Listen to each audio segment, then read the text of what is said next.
The teachers can be asked to differentiate what they do in the classroom to meet the needs of every student in their classroom. As coaches, can't we be asked to do the same thing? And that's differentiate what it is that we do to meet the needs of every one of our players and therefore every one of our teams as well. Welcome to the Jamodi Podcast. We are all surrounded by amazing coaches and leaders. So let's get an inside look at not just what they do, but how they do what they do. After all, becoming the best versions of ourselves is Jamodi, just a matter of doing it. Today we're joined by the head boys basketball coach at North Crowley High School, Tommy Brakel. In 24 years as a head coach, Coach Brakel has 699 wins. His Panthers have had 23 20-win seasons, 23 playoff appearances, 20 district championships, and won a state championship in 2008. He won the UIL Excellence Award in Athletic Administration in 2013. In 2021, Coach Brakel was named one of the top 100 UIL boys basketball coaches of all time. Before we hear from Coach, take a moment to subscribe to our podcast and follow us on social media at Jamodi Podcast. What's up, Coach? Hey, Matt, how are you, sir? Oh, man, I am great. Thank you for giving up your time on a Sunday night to talk hoops with me. Always enjoy it. Yeah, did you happen to catch the Cowboy game today? I did catch a little of that. What in the world? I'm not a huge Cowboy fan, so don't get me started. So you're okay. I'm from the Fort Worth, Dallas area, and my favorite team is whoever the Cowboys are playing each Sunday. I was okay with the results. I've really never been a football fan, but living here long enough, there's something about the cowboy culture that just without even realizing it gets its fingers in you, and then all of a sudden your day feels a little worse after a loss like we had today. But I don't know. It's one of those things. You either, because of that very culture, you either love them or hate them. Yeah, we could probably take a whole hour diving into why you hate them so much, but just so you know, man, I've been able to, I've just been a fan of yours from kind of far away over the years. I loved watching your teams play. When I was at McKinney High School, it was my first year there. We had GJ Villarino and a pretty good group. Yeah, I remember him in that group. Yeah, you guys came into the McKinney Lions den, and it was a great game. But Coach Watson gave me control right from the very beginning of our offense. Right. And I remember after that game thinking, golly, what those guys and the continuity that they had and how attacking they were, what was it? What were they doing? So I started to research dribble drive motion, and I got one of your packets and learned from it. And it's been now 13 years later, I still run it. And so I just want to thank you for that, being the inspiration for why me and Wes changed. You know, that was a weird deal when we ended up putting that stuff in, as there were so many different ways out there to run dribble drive and stuff. And we just kind of had to come up with our own way. So we just took a little bit from everybody, kind of adapted it to what, our personnel was able to do. And we still, to this day, it's kind of the offense behind our offense, okay, and a little bit more of a mentality than a true offense. But, as far as attacking the rim and trying to get to the free throw line, the key three stuff, we still do that today, regardless of what offense we're running. Yeah. So, are you 4 out, 1 in when you're maybe traditionally going dribble drive, or are you kind of moved out to something else? But like you said, the principles behind it are it's so effective for any offense that you run. Right. It really is. And, so we've basically offensively started just running whatever we feel like will match our personnel. And I know that's not the traditional way to do it as far as, when you start talking about vertical alignment with middle schools and stuff like that. But our area is so transient right now anyway, to base things, on, hey, this is the way we do it, and we're going to start teaching it in 7th grade and all the way up. We really don't do that anymore. We've got some core values that we believe in, and, that we're going to stand fast with those.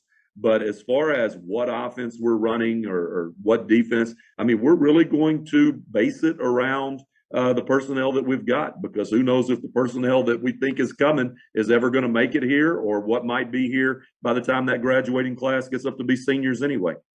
I think there's a lot of genius in that, it being so flexible from year to year. And I would imagine those junior high coaches appreciate it, because you're right. What is working for your varsity or has worked in the past, that seventh grade group, it might be a completely frustrating year and they may even feel like they're letting you down, or there's some kind of disconnect if they're trying to do something that just doesn't fit. So that makes a lot of sense.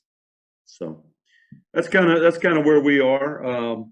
With our offensive stuff right now, for a few years, we ran some spread motion stuff, Underwood, and we're actually looking at some 1-4 high stuff this year that we've really been working on. But whatever it is, the dribble drive mentality and the just dribble drive 4 out 1 in is what we are that's going to always be our offense behind the offense. That's awesome. And so I know you've heard the culture word thrown around so much. But 28 years, you're 28 years, correct? Yes, sir. Your experience, yeah. I mean, 28 years and the culture that you've created there, that even as you alluded to before, you can tweak and shift some things. What's something that is your favorite activity or a way that you build that culture year in, year out? Right. And, Matt, I don't know that culture necessarily, I mean, it can be just like anything else. And I'm really big into differentiating our education, or what I say, differentiating our coaching as well. If the teachers can be asked to differentiate what they do in the classroom to meet the needs of every student in their classroom, as coaches, can't we be asked to do the same thing? And that's differentiate what it is that we do to meet the needs of every one of our players, and therefore every one of our teams as well. And so there are lots of little things that we do that I think helps promote culture, and that I really like. But with each team, it's a little bit different. And, some teams like each other naturally, and they like doing things together off the floor. Others, not so much. And so maybe that year that it's not so much, the culture is team building and going to football games together and having a tailgate party, or going to support the volleyball team, or, just all kinds of little things. This year, we had a little pregame tailgate to where they had a 2K game, tournament beforehand. Nice. Other years, it may be that maybe we're trying to build trust with them. I mean, from the staff to the players, and maybe we're doing some little team building exercises. I love what Shaka Smart, some of his team building stuff that he's done. We've had scavenger hunts, and we've had, puzzles hidden throughout the locker room where, the kids all signed copies of the schedule, and we had our trainer and our principal and teachers and everybody else sign that schedule, then turn the schedule into a puzzle, and scattered it throughout the locker room, and they had to go back and tape everything together, and then there's one piece missing. Well, that one piece happens to be in my office. And the point of that exercise is that we need everybody to complete the puzzle, whether it's teachers, whether it's administrators, whether it's them as players, our managers, everybody else, that the game and the team success is bigger than you. And so who knows what each year's team needs, but I think the recognition that we have as coaches to be able to differentiate the needs, to meet the needs of those teams, is the most important thing. That's really impresses me. I think maybe even going into this talk without ever having a deep one-on-one conversation with you, knowing your history and success, I just have thought that you just have almost a script of what you do from year to year and things. But I love hearing the fact that it's all, even with your offensive scheme from year to year, it's all dependent on your players and their needs and where they're at. Yeah, and Matt, that's an area that I've really had to change, over the years, and I know we may end up discussing that a little bit later. But you can't. I don't personally feel like that you can just have this script that you follow year in and year out. And when I first got into coaching, I didn't necessarily feel that way. But that's kind of where that I've evolved. 28 years coaching total between Crowley High School and North Crowley. This is the 24th year that North Crowley has been open. And, I've just found myself changing a lot over the years. At what point did that flexibility come from, maybe thinking you figured it out and you know exactly what you want to do every year to now you have the ability to try things out and dabble, and you know what, that didn't work this year, but no problem, we'll try something else. At what point in your career, and like you said, we might get to it later on, but it's just popping here. When did that happen for you? Having personal kids, and Mm. having personal kids that got to the age to where I'm viewing things as a parent. I was always able to view things as a high school player, as a college basketball player, as a college grad assistant, as a freshman coach or a JV coach or a varsity coach. But I don't think I ever came full circle at getting the big picture until I had kids of my own that got old enough to know that when a coach changes a schedule, at the last minute, or when, How they inconvenient it actually is. Yeah. yeah, I Yeah. mean, you just learn so many things when you are having to, be on that parental end of it. And I think that along the way, and through plenty of failures of my own over the years, and just being to an area where you go back and you review everything you do annually, and to still not think that you've got. And I think when you start thinking that you've got everything figured out and Mm. you're not going back and assessing every single year what was successful, what worked, what didn't work, I think that's when you can get left behind in the game if you're not careful. It's so funny that you said that about becoming a parent. My son is a freshman now at Faith and playing, and play JV for us. And my wife came to me. So I don't know about you. I like their uniforms, socks, shoes. I like them looking the same. But a few years ago, one of our best players didn't like Nike. It just didn't feel good on his shoes. So I went to, okay, well, it's just got to be mainly white with our school colors being the secondary colors, thinking that's fair. Everybody gets. And my wife said, Matt, do you know we're trying to find these shoes? Do you know how hard it is to find the shoes that you're asking? And it was that light bulb moment of now being on this other side of it.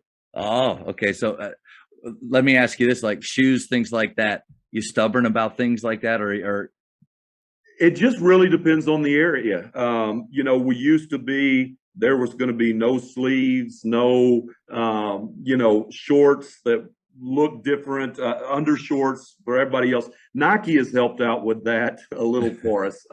We're part of the Nike High School Elite program. And so they give us pretty strict guidelines of what you can do and what you can't do as far as uniforms. I have tried to, and I run it past my assistant coaches who are much younger than me because my initial thing is, man, we are all going to look exactly alike. We're all going to walk into the gym. I love that uniform look. I yep. love everything about that. But I always, with all of my assistant coaches, I've got 3 guys on the staff that have played for me at one point or another, which is great. They really understand the way that our kids think. And so we're constantly, just bouncing ideas off of one another. Now, part of that goes is that once I've made a decision, then they're gonna support whatever that decision is. But I definitely want to listen to them and get feedback from them. Anytime that we're coming up with those types of decisions. I've had the opportunity to speak with some amazing coaches, just in the short time that I've been doing this. And there is a reoccurring theme that I keep hearing throughout. And you mentioned it a second ago. You said at the end of every year, looking back over and analyzing what you're doing, the why and the how behind it. And I just think it's just something to point out that you're saying something that so many coaches are saying, but I don't know if I'm that good at that. At what point, in your career, did you start every year really going back over everything? And I know you just said when you had your kid, any other times? Well, I mean, I think I really, looking back, tried to be reflective throughout my varsity career. There were so many guys, and I think I told him this the other day, but a guy like Chris Dyer that's at DeSoto. Chris Dyer was a mentor of mine, and he didn't even know he was a mentor of mine. I was just watching his program. I was watching his program, certain guys that I had a lot of respect for. Their programs were successful, the way they carried themselves, the way their teams acted on and off the floor when we would go to these, big tournaments and stuff like that. And so I think being reflective is something I've always tried to do. getting beat, I think it was 4 or 5 straight years in the regional quarterfinals before we finally punched through and made it to a regional tournament. That helped. Just having to step back and look and go, why aren't we getting over the hump? I think that is an extra little kick in the backside to maybe be reflective. But, I think that I started that at a young age because I never really felt like that I did know it all by any means. And I had so much respect for the profession, for some of the guys in the profession.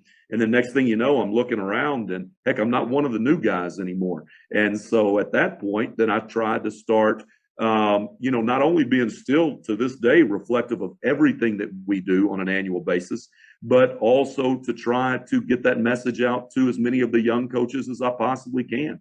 To be reflective, to, try to view everything through the eyes of a parent, through the eyes of a leader, of a mentor, of other coaches, and I think that's been a big part of where I am right now as well.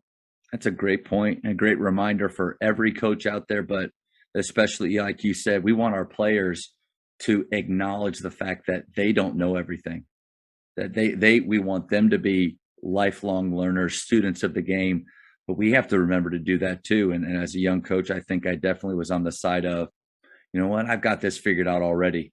And golly, it doesn't take long for you to figure out. No, you don't. No, you don't. But great reminders from a coach like you. Coaches, the Jamodi podcast is powered by Biology. What's your BSA score?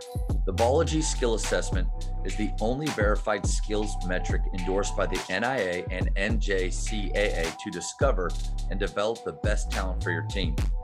This 10-minute, 100-shot test can be taken for free today on the Biology mobile app. Elevate your game. So talking about culture and how powerful it is, how does it drive performance in your program? Well, I think that a culture is always going to drive performance to a certain extent. And, I hope our culture starts from the top down. And I want to show every one of our kids that, I'm the hardest working guy they know. So that when I'm asking them to put in all of this extra time and effort and, everything that we're asking them to sacrifice to be a part of our program, that they see me and my staff sacrificing the exact same thing. And I think when you are able to create a culture of commitment and work ethic and loyalty to one another, stuff like that I think you're leading by example. And so therefore, they're going to see that. Another thing that, very rarely I'm not ever going to undermine anything that my coaches are saying throughout the course of a practice, because I want our kids to see us all on the same page. So if I ever, there's a million different ways to do things the right way, that. Yeah. And so, just take the way we're guarding the post. If I had a coach that was out there, maybe teaching it a way that was a little bit different than how I wanted to teach it, we would either handle it in the office, after practice and make sure that we were all on the same page. Or if I felt like I needed to stop it right then, it would be just stopping it, complimenting the coach at, hey, that's a great way to do it, but let's look at it this way. So there are certain things, whether it's work ethic, whether it's, us all being on the same page and being committed to the same goals, whatever. I just think that culture and what they see from the coaching staff and their culture is extremely important. I can imagine just from what you said that at your practices, your voice isn't the only one being that you hear out there, that you've created an environment where your assistant coaches feel comfortable, they're confident in teaching. And I love the fact that, like you said, if there is something different, it's either going to be addressed before or it's going to be addressed together after, but never in front. With your staff, how much are you meeting with them, daily or throughout the season? Because from a public school to a private school, the amount of time that you get with your staff might be different. So what's yours look like? Well, I will tell you this, is that I've got a group of men that are completely committed to the profession and completely committed to our success. So we put in a ton of hours, and it's not always something that every staff can do. I mean, a lot of staffs share a lot of coaches who may be football first, basketball second, or, may have another love or, family commitments and stuff like that. And we try to honor that family time as much as we possibly can. But we also like spending time together. And, so we're constantly meeting and talking. Another area that's kind of, I think that I have gotten better in over the years is using technology to do those sort of things as much as we possibly can. I mean, we put our practices, every single practice we have, on a Google Drive, and we've got that uploaded the morning before our practice. My coaches that, are on the defensive side of the ball or offensive side of the ball, they have input in that practice schedule.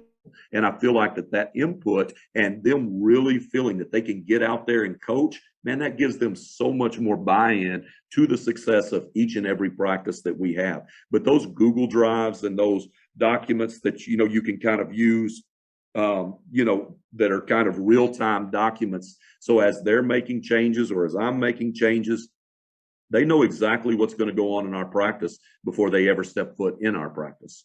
So that's a form of communication as well. Would you mind sharing one of your practices with me, just so I can see your format and how you do things?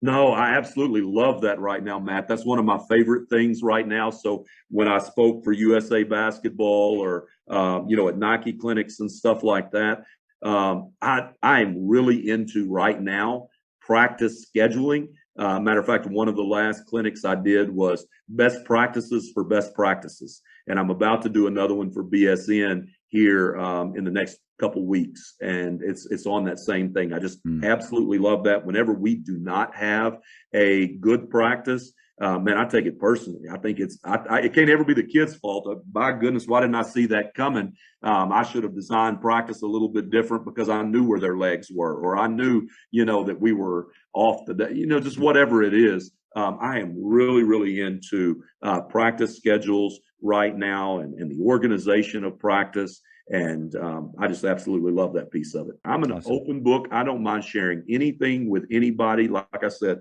whether you want to call it borrowing, sharing, stealing, whatever. I mean, none of my stuff I came up with on my own. I've just have loved the game and loved growing in the profession and loved the opportunity to take just little bits and pieces of things that I've been able to witness over the years and just putting them into our program. Every clinic that we've went to, I don't sit there like I was when I was 22 years old and take down every note and everything else, but I'm constantly listening and I'm constantly saying, you know what, I like that. But in our practice, if I tweaked it this way, it would fit even better, and just those constant little adjustments that you can make to the things that you do to make your program even better. Yeah, I think there's something you said right there that's pretty great is, obviously going in with a mindset of I can learn something from anyone that's speaking to me, but I can't use everything. And no, so and if you try to use everything, then sometimes it'll be too much. Yeah. And then you'll find yourself constantly changing and maybe even getting away from your core values. But I've been to football practices and picked up stuff from football practices. Heck, I had an opportunity to go and speak at a clinic in Australia. I went to an Australian football practice, Australian rules football practice. And it was just great. And the tempo and everything that they practiced with and everything else. I'm out there taking down notes and how can I switch that to our gym and our basketball practices? So, you can learn from so many different areas. And then if you're looking at things as you're going through professional developments or as you're watching podcasts or as you're attending a college practice or whatever, if you're just putting it through the lens of how does this work in our program, then you can be beneficial with everything that you do. How do you live out your culture on a daily basis? Again, I hope that living out the culture on a daily basis starts from the top down. I think, that if they see how committed and how much I love this program and, whether it's being in dress code when I go back up into the building or, the way I speak to teachers, the way that we carry on our practices. We talked about, best practices for best practices. Well, one of the things we always try to do is always have a practice schedule out and posted for them, and the gym clean and our equipment out. And again, everybody has different schedules and different expectations for them professionally throughout the course of the day. I get that. But I don't ever want our kids to come into one of our practices or get on the bus going to one of our games and think that we have done anything less than preparing as much as we possibly could for that practice, for that game. And so I think if that's going to be the culture that I want, then they need to see that from me and from our staff first. How do you go about? Because I can see it from you and what from watching from far away that you're the real deal. Like what you're saying right now, that you really live it out. You're really this way from day to day. How do you get your teenage leaders, your teenagers on your team? Your assistant coaches will follow you, and they will. Then your players are watching too. But how do you enable them to lead and follow your culture as well from day to day? I think part of that is understanding that all of the things that we try to provide for our kids, they're all a process. They all start at a different level. Some may be coming from two parents. I mean, I've had Taylor Luster, who played for me, whose dad was as assistant coach at TCU, and Kelvin Lewis, whose dad was an assistant coach at TCU, and Neil Doherty, whose dad was the head coach at TCU. I mean, some of those guys have come in with natural leadership abilities. Other leaders that we've had, maybe didn't understand what leadership even was. So again, differentiating what you provide for each of these kids is the same as differentiating what you provide for your leaders. And some of them are trying really hard to be great leaders, just don't have any idea how to do it. So I think it's even recognizing where your leaders are and helping them understand what leadership really is.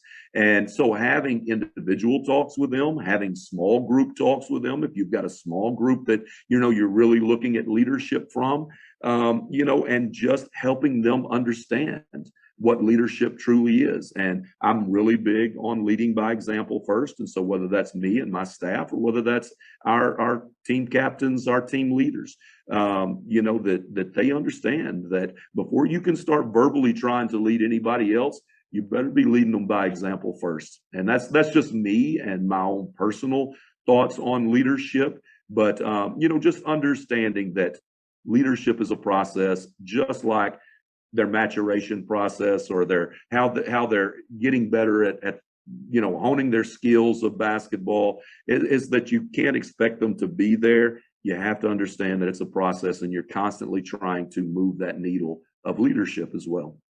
Yeah, I think it's interesting to look at leadership that way. I mean, with shooting, everybody understands that it's a process. You start at one point, and then you work really, really, really hard, and you grow, but it's slow and sometimes painful. It's not just quick and easy.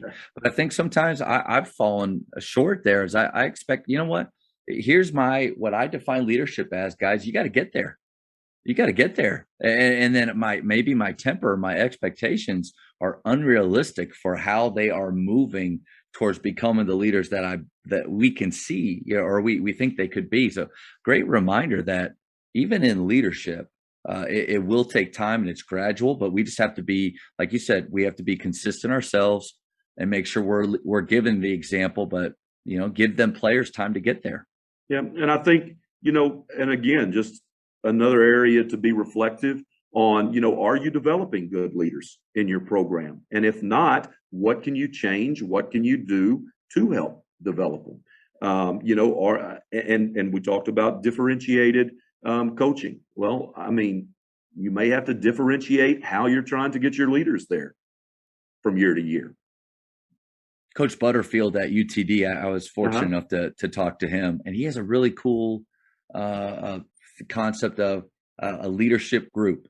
And it's a group of 3 or 4 guys that he chooses every year. And it's almost as if he communicates to the group, and then that group is really in charge of making sure culture and communication and the vibe of the team, the locker room, and everything's going in the right direction. Do you have anything with maybe it's every year with captains or with a group of leaders that you have in place or that you do? Or is it Again, I by don't know. feel? Is it by Yeah, feel? it really is. It's Yep. really by feel and trying to feel what that group of leaders needs from me to help their leadership be even better. Some of it's very natural, and it's easier to kind of sit back and just watch and see where they may need growth as a leader. Other areas. I mean, this year, Yeah, I brought up. I was gonna ask you about this year with a younger group. It might be you taking a little bit more control and showing them how to lead and taking the reins until you feel comfortable or they get it a little bit more. Yep. And and again, some things work for some teams, some years, and Yeah. other things don't. One of the greatest ideas and we've done it periodically in the past, is having leadership pods and breaking down 3 or 4 areas that's important for you as a coach to have good leadership in that locker room in. And it might be a leadership pod that's over team discipline and what the expectations are. And now we're writing that pod is writing standards, team standards, gold medal standards, if you will. Another one might be, getting out and participating and doing things in the community.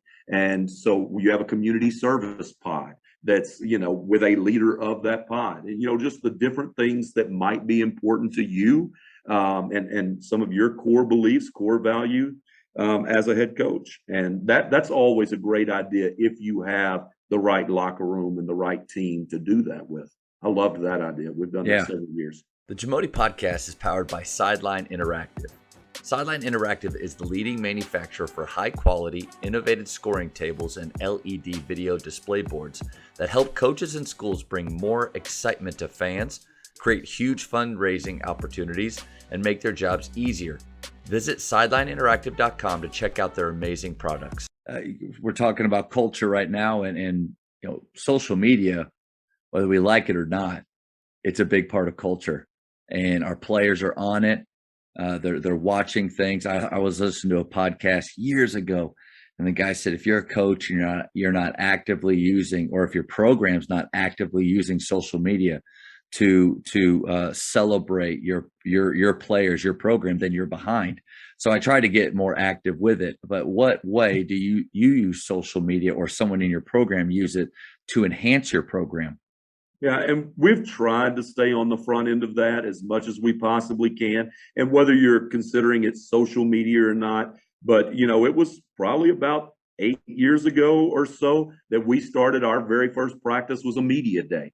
And we would invite, whether it was social media type media guys, or whether it was print media or school media or whatever, but we would invite them all into our practice and make a big deal of that first practice of the year, and take all of our team pictures that were needed for programs, and just really make that day special for our varsity. And in the same breath, getting a lot of that stuff knocked out that you typically need to do. But then we would take those pictures and take those things that we did, and we would, use those pictures for our different social media posts, whether it was, that's so popular right now at advertising game night or whatever, and a picture of a kid and who you're playing and the time and all that. Well, we started that, some time ago, of really trying to promote as much as we possibly could out there on social media,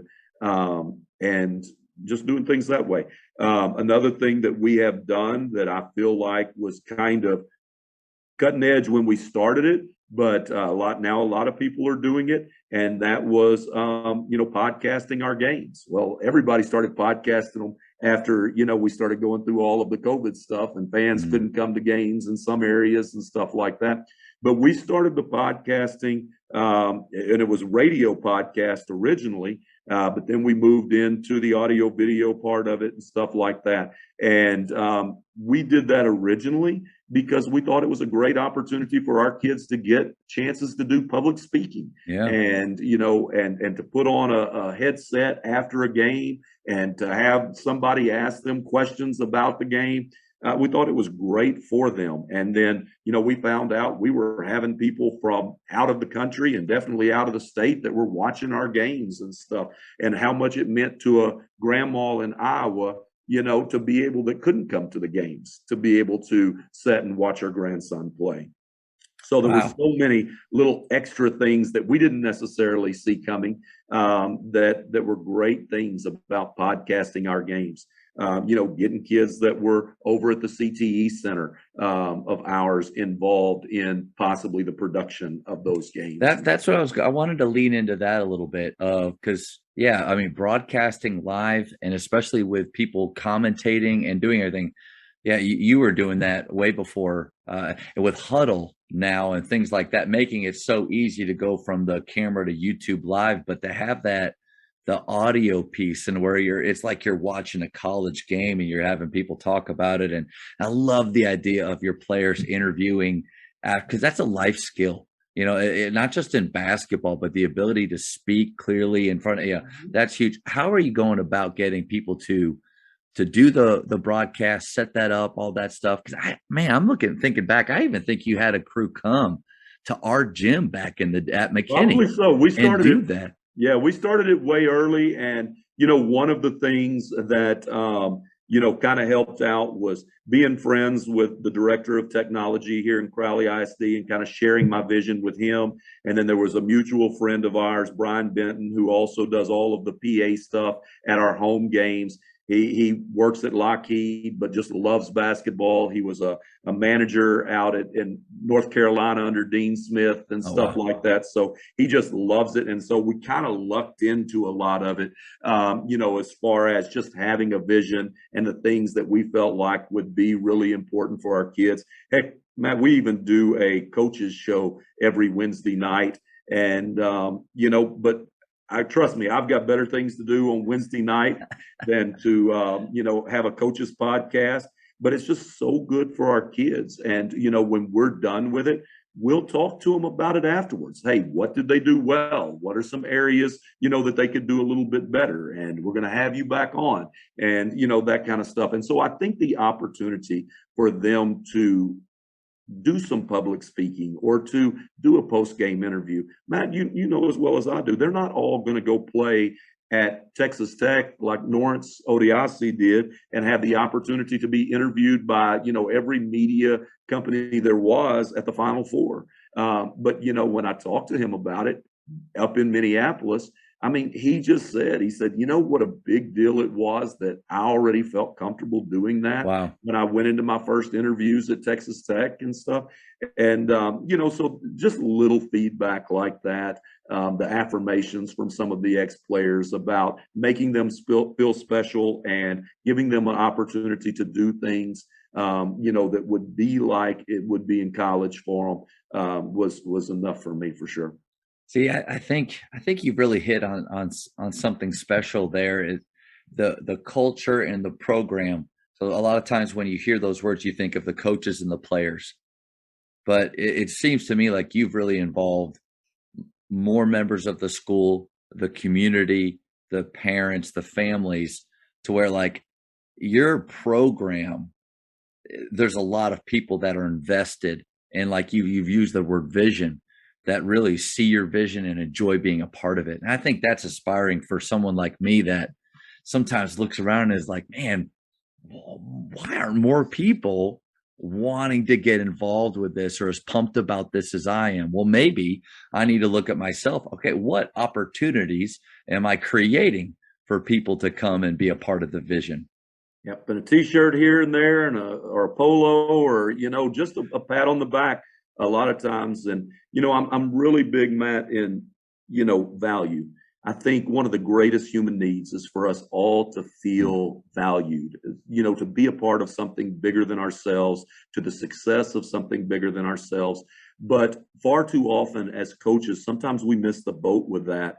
And, we're giving value to your best player, your leading scorer, your best defender, your team captains, whatever. How much value do you give, the kid that's up there filming for you? How much value do you give your student athletic trainers? Heck, your adult professional athletic trainers, your Yep. janitor, your, all of the people in your program, or that help your program on a daily basis that maybe wouldn't feel value otherwise. I mean, sometimes just, your words can mean a whole lot.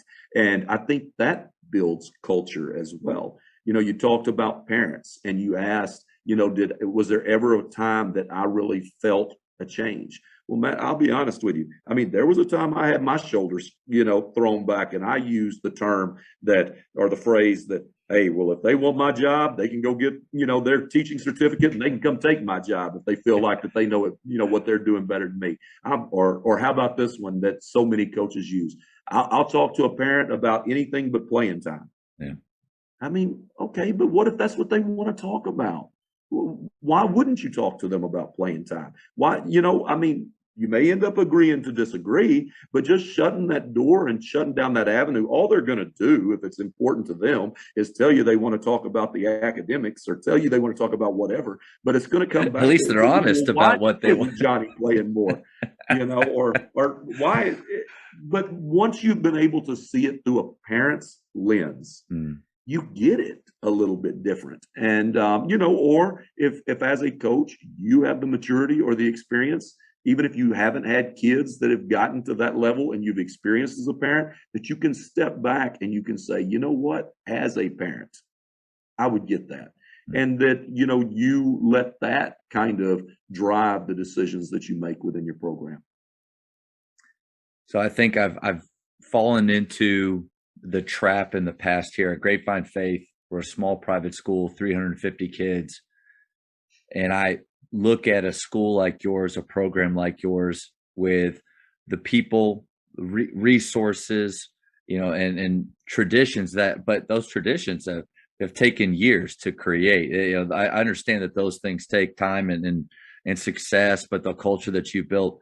Any advice? So I got to get past any thinking of like, we can't do that here. So with the idea that why not here, can you give me some advice, or maybe another coach that's brand new to a school or thinks that they can't create something like with your game productions, with people that are obviously your manager filming it, but you've got people that are broadcasting it, doing the audio, things like that. Any advice on like, how do you get something like that rolling? Who would you reach out to if you were and maybe think at a smaller school? And it might be difficult to answer that, but what do you got? Yeah, and I think it's just like everything else. I think it's you hear an idea and then you put it through the lens of your program, of your school, of your community, of whatever it is that you're trying to build. Because what worked for me, I mean, there may be a small school or whatever, they don't have a CTE center or, people that are already there, or a director of technology that you just happen to be friends with. But there are all kinds of resources out there. If you step back and you think, okay, well, this is my vision.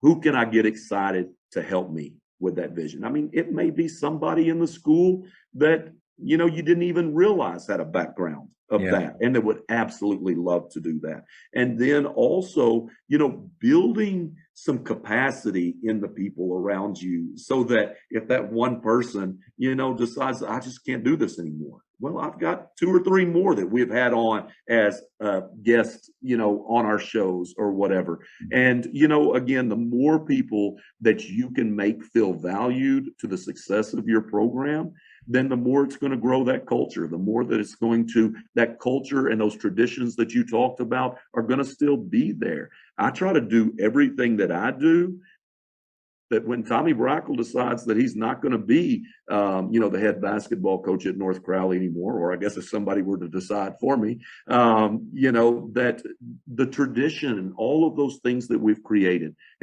are able to be carried on. It's not about Tommy Brakel, that it's not about any particular staff, that it's about what we've created, and that it can survive year to year.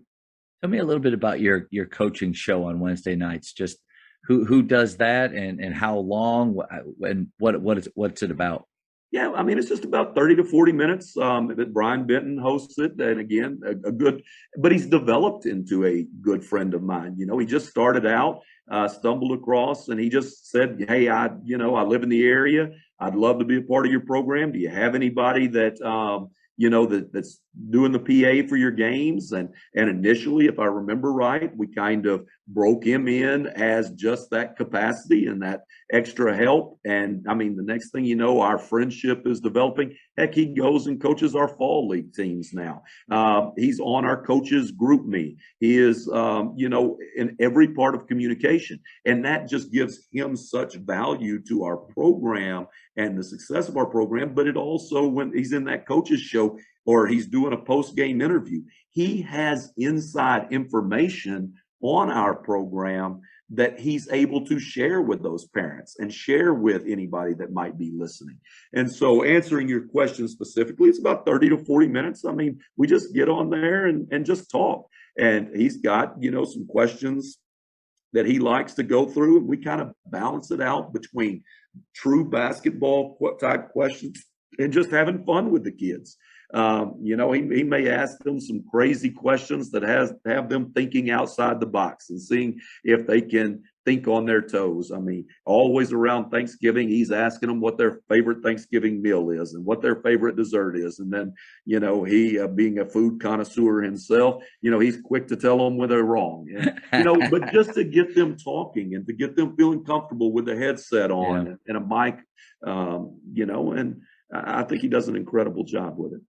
Thank you for sharing all that. And I think what you did is you helped me or encouraged me to continue to dream about and really think bigger about our program and about what it could be and what we could do here. I think after a few years, or it's just really easy to start to look inward towards, I just got to take care of those kids that are just around me. And I don't know. I really, that what you just shared really helped me, inspire me a little bit. Well, Matt, I'll tell you this. I heard this one time when I was asked to go out to Sul Ross State University in Alpine, Texas, and play basketball. And, I was coming out of junior college and had played against the Larry Johnsons of the world and just all of these great future NBA type players, John Barry, stuff like that. And the Sul Ross coach, Roger Grant, sold me on it. He said, "You know what?" Brakel said, "I just want you to think of it this way. The big time is where you're at." And so I think that has kind of stuck with me over the years. Don't get caught up in what, division you're playing in. If you're a D1 player, a D2 player, a D3 player, if you're at a large public school or a smaller private school, the big time is where you're at. And you can make it as big time as you want to make it.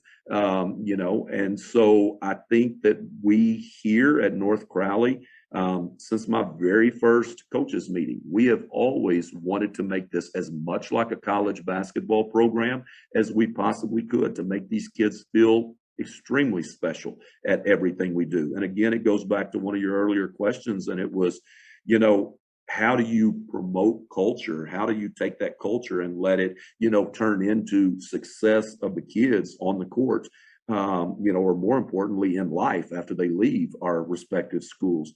But that's showing them how important that something is to you. And so when we are showing them it's important enough to, have a post-game interview with them or, stuff like that, I hope they don't take that for granted. I hope they appreciate the fact that we're trying to make it as big time as we possibly can. How do you go about, you got a young team this year, but you've had a lot of great players come through, and like you've been saying, kind of a common thread throughout this whole thing is meeting players where they are. How do you build confidence in players?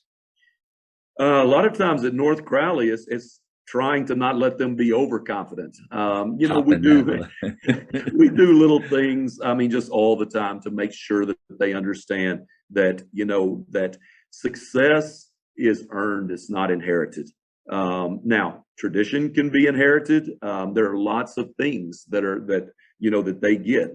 Nike contracts can be inherited. All of that kind of stuff. But just constantly preaching to them and teaching them the history that we've had here, talked about that media day on the first day of practice that we have. Well, I mean, all of my ex-players are invited to that. And I mean, as we're practicing up and down the floor and we get a second, I'm introducing them to our ex-players and when they played and what their successes were after they left here. You know, I just want them to understand that the program is bigger than them. But by the same token, there are a lot of people that come in to North Crowley, and I don't even know what it is. I mean, 250 something and 13 all time in this gym. I mean, just something just absurd like that.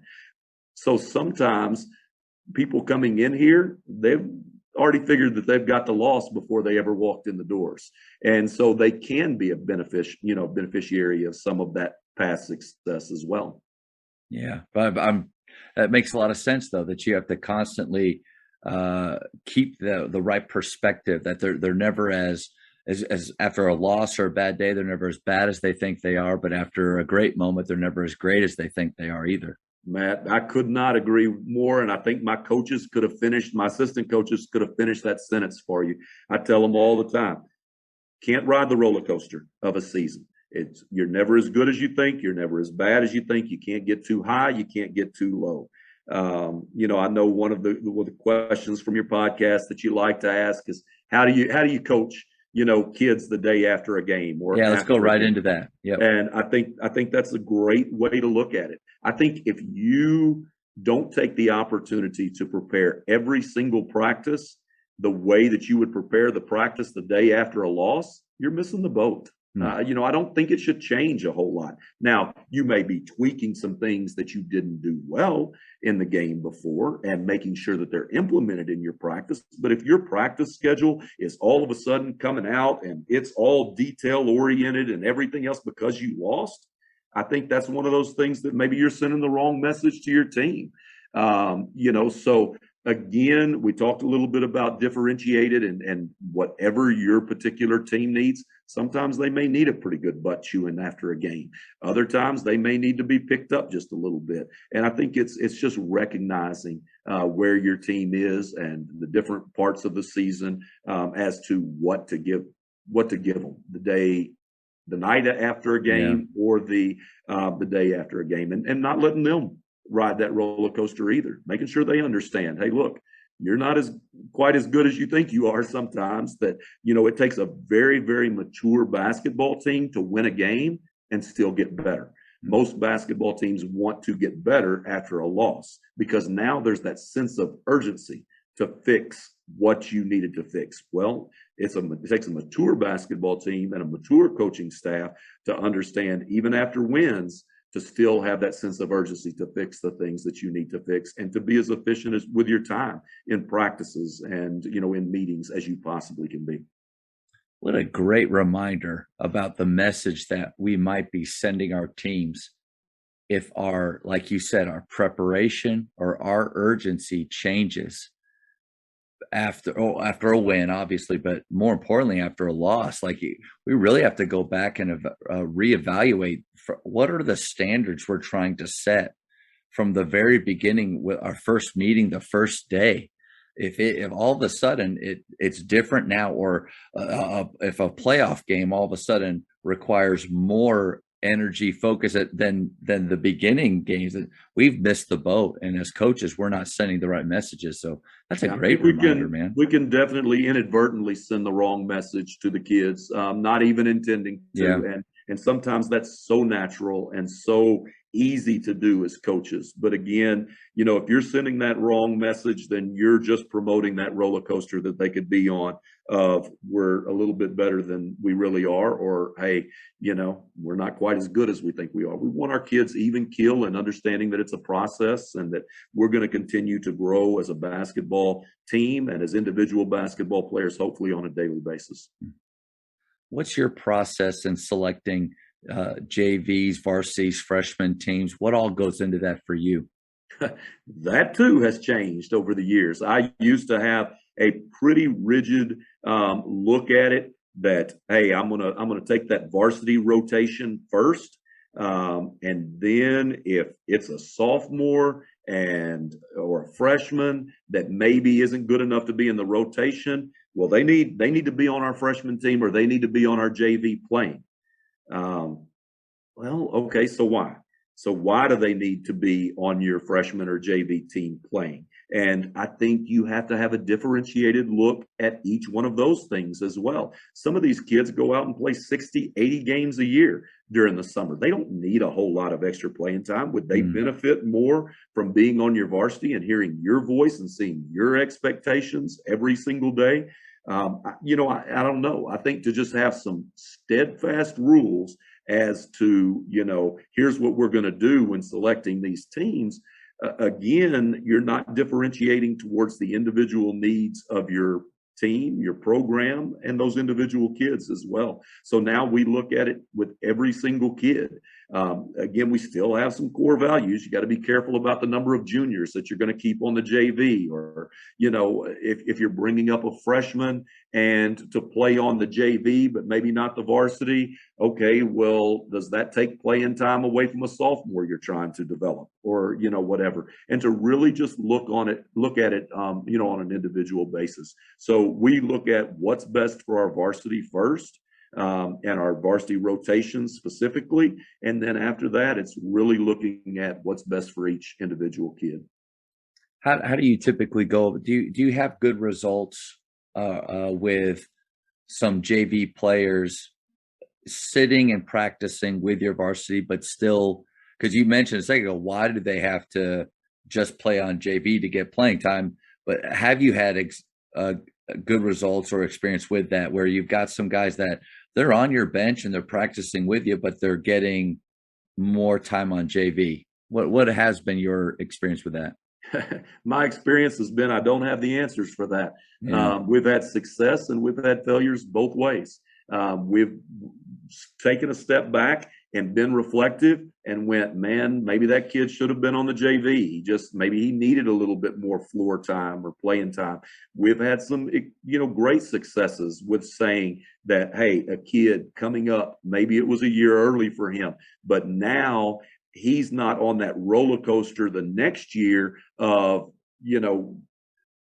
expectations or results that you're getting from him, because he's already been through the process. Or maybe he doesn't burn out because you practiced 6 days a week, for 3.5 months, and just ran out of juice 3/4 of the way. Well, his body's been through the process. His mind's been through the process because he's experienced it already. And if not, sometimes we'll even get transfers into our school that first year, man, they're all over the place as far as consistency with their production. And we feel like that it's because our expectations, the time commitment, and everything that we put into it may be a little bit, higher than where they're coming from. And, so I think that, again, I don't know that there's any answer that you can just check off and go, you know what, that's the answer and that's what I'm going to do. If I felt that way, I'd tell you, I promise. Well, honestly, though, that answer makes me feel really good. Is that from you, that you've had it go both ways, and you don't really have a perfect answer for that, because I felt that way before. Decisions that my staff and I have made with the best intentions for that kid, thinking of his development and the team's, it just hasn't gone the way we planned it. And so that it's reassuring to me that, yes, I mean, the art of coaching is difficult. If you come across anybody out there that's figured it out, though, let me know. I'm definitely still interested. But you're even turning into another thing in a world of instant gratification that these kids live in. There are so many kids that it would be more important for them to be on the VAR, as they call it, as a freshman or a sophomore, as opposed to waiting their time. Do you lose a kid when you're at a program like North Crowley? And, okay, well, maybe it's not easy to step in as a freshman or sophomore and get everything you want. But what's really important to that kid and their parents, is the prestige of being on the varsity at an early age. I mean, it might be easier for them to go right down the road somewhere and be on a varsity, and then you lose that kid altogether. So I wish I had the answer to it, and I'm not sure that there is an answer. It may be just being reflective on your individual programs and your community and the kids and the importance level, and just making those decisions on an individual basis. And then having peace at the end of it that you did your very, very best for him. Absolutely. Coaches, the one thing that every team needs is confident shooters. The last 8 years at Grapevine Faith, our teams have averaged 354 made threes each season. I love getting to share with coaches how our shooters train and, more importantly, how they think. If you would like to enhance your shooting culture at your school, contact me directly at jamodipodcast@gmail.com. I know you have 30 or 40 years left in you, so you're not at the end, but if you could go back and start over again, what's one thing you would do differently? I think if I could, it would be to have figured out the whole viewing things through a parent's eyes a little bit earlier in my career, and not think that my way was the only way, or, have that mentality of, if they want to come take my job, they can, that has been the biggest change for me over the years. And just being able to look at every decision that I make through a parent's eyes, and understanding that I make I make decisions for a program, for a team, for the success of a group of people, but they have one person that they're concerned about, and that's their child and the success of their child. And not that should drive the decisions that I make, but to understand that and to be compassionate with that. And, I think if I would have learned that at an earlier age, it would have helped me in so many areas. My parent meeting now is basically getting the parents together and say, you know what, you're going to have to decide whether you trust us or not, that we care about your kids. I could sit up here and talk about all the do's and the don'ts, and if they break this rule, here's going to be the consequences, or you can trust me. And until you feel like that you can really trust the kind of person I am and where my heart is, and that I truly care about your kids, but I also have to make some very tough decisions for a program, until you can, just pick up the phone and call me, because I would rather you at least have my answer than come up with the answer on your own and it may not be accurate. So you can call me anytime about anything, and we can set up a time to talk about it, and I can give you the answers that I have for you. And Matt, I'm also not afraid to even tell a parent, you know what, I just don't know, or you know what, I may have messed up there, but here's where I was going with it. And I think them seeing that human side, and that you truly care, and hopefully understanding that, that you are making program-based decisions, and you can't make decisions that are best for kids, but yet you are taking the individual needs of every single kid in their situation as, serious as you possibly can. I think that would have helped me a ton at an earlier age. What a great reminder to be transparent with families and with kids. And I think so many coaches, myself included, sometimes are terrified to let people know that we just don't know. We just don't have the answers, and especially maybe when you're younger. But a great reminder to allow ourselves, with the idea of we are constantly trying to learn and get better, and to do our very, very best, and all those things that you take into account when you're making those decisions. But I think that's freeing for me to hear from you that it's okay to have those types of conversations with parents. Yeah, I think it really just boils down, Matt, into two things that I really, really believe in, and that's value that everybody associated with your program, even the parents, just the recognition of, man, I know that you're having to get these kids up here to practice and Saturdays, and the sacrifices that as parents that you're having to make, the money that you're coming out of pocket to play throughout the spring and the summer, and, the different things to provide for your kids. Just that recognition and their value in the success of your program is important. And the other thing is trust. And, I start each of my parent meetings off with this. Many clinics I've started off with this, and it's just taking a basketball shoulder height and just dropping it. and it'll bounce once, and then it'll bounce again a little bit lower, and bounce again a little bit lower, and eventually stop bouncing. And the point to that is that one day that basketball is going to stop bouncing for every one of us, as coaches, as players. And when it stops bouncing, what's important to me is what your child has received from being a part of our program. Coach, I think so many of us coaches have heard you speak at clinics, watched your teams play, so we feel like we know you a little bit. But the speed round will allow us to really get to know you, Coach. So quick questions. First thing that pops in your head. You ready? I'm ready. Favorite ice cream flavor? Bluebell vanilla. Nice, solid. For high school, shot clock or no shot clock?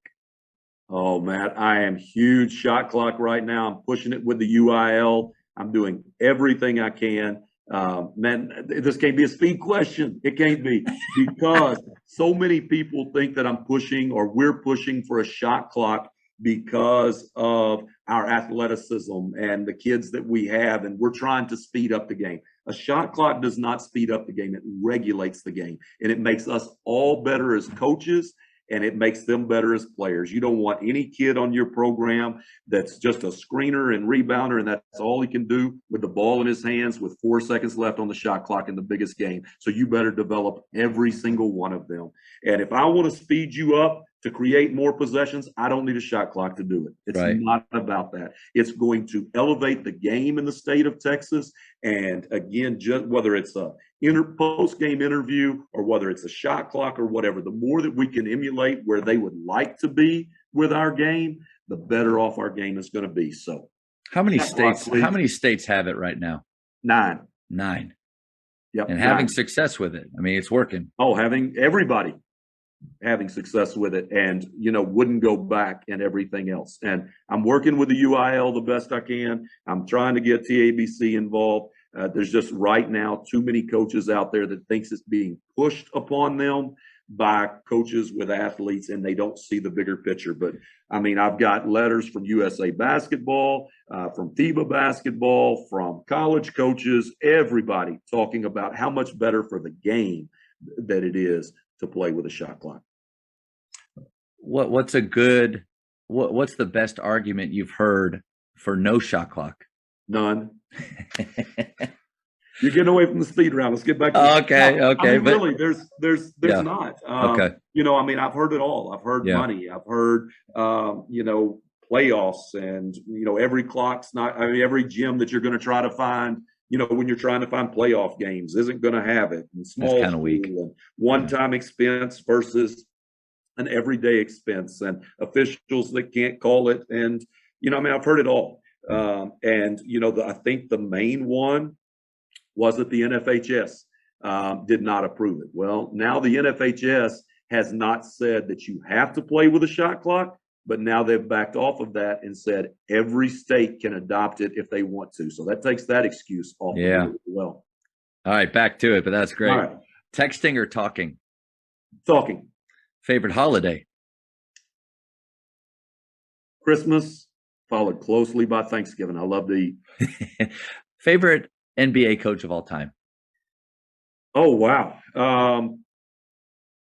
Or favorite coach of all time. I'll favorite coach of all time. Really, Mike Krzyzewski. And I was able to attend one of his practices, and just the respect that man has of his players and coaches, and just the awe of being in that gym. Probably many NBA coaches that I have loved, just from the way that they carry themselves. I mean, those guys have had so many experiences and everything else, but the ones that you can just tell are passionate about it and are doing it even at that level for the right reasons are the ones that I enjoy the most. If you could travel back in time, what period would you go to? Right where we're at. I don't know that I would travel back in time. Nice. But going back to one of your earlier questions, how about just a couple of decades ago when I'm first becoming a head coach and being able to know what I know now, and being able to change a little bit of that to hopefully make my progression in this profession a little bit quicker. Awesome. Invisibility or super strength? Let's go with super strength. Okay, 2 more. Okay. How many cups of coffee do you drink per day? Yeah, but that's a bad question if I'm sitting here talking to others, because mine is unhealthy, probably about 14. And to be honest with you, it's 7:00 at night, and I've got one just off screen here to my right.